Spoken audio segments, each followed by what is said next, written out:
జై గురుదేవ దత్త. ఒకసారి గుంటూరు బ్రాడీపేటలో రంగన్నబాబు గారు, భరద్వాజ్ మాస్టర్ గారు మరియు ఆయన శిష్య పరివారం ఉన్నారు. అంతకుముందే వారు విద్యానగర్లో రంగన్నబాబు గారి లీల గురించి సుదీర్ఘంగా చర్చించుకున్నారు. కొంతసేపు సత్సంగం తర్వాత రంగన్నబాబు గారు మాస్టర్ గారిని, బాబుగారు ఆ గదిలో ఒక బకెట్ ఉంది, దాని నిండా నీళ్లు పోసిరండి అన్నారు. అలా ఎందుకన్నారో తెలియక మాస్టర్ గారు అలాగే వెళ్ళి ఆ బకెట్ నిండా నీళ్లు పోసి వచ్చారు.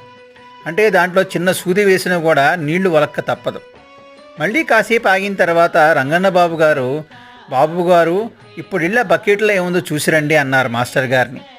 ఈసారి భరద్వాజ్ గారు వెళ్ళి చూస్తే నీళ్లు ఒక చుక్కైనా వలకలేదు, కానీ ఆ నీళ్ల మధ్యలో ఒక విచిత్రమైన ద్రాక్ష పళ్ళ గుత్తి వచ్చింది. అది ఈ ఏరియాలో పండేది కాదు, అది రాముల వారు పంపారని రంగన్నబాబు గారు చెప్పారు. అందరూ పంచుకోక 2 పండ్లు మిగిలిపోయినాయి. అలా ఎలా మిగిలిపోయినాయి అనుకోగానే 2 భక్తులు వచ్చి దాన్ని ప్రసాదంగా తీసుకున్నారు. దేవుడి లెక్క తప్పదు కదా.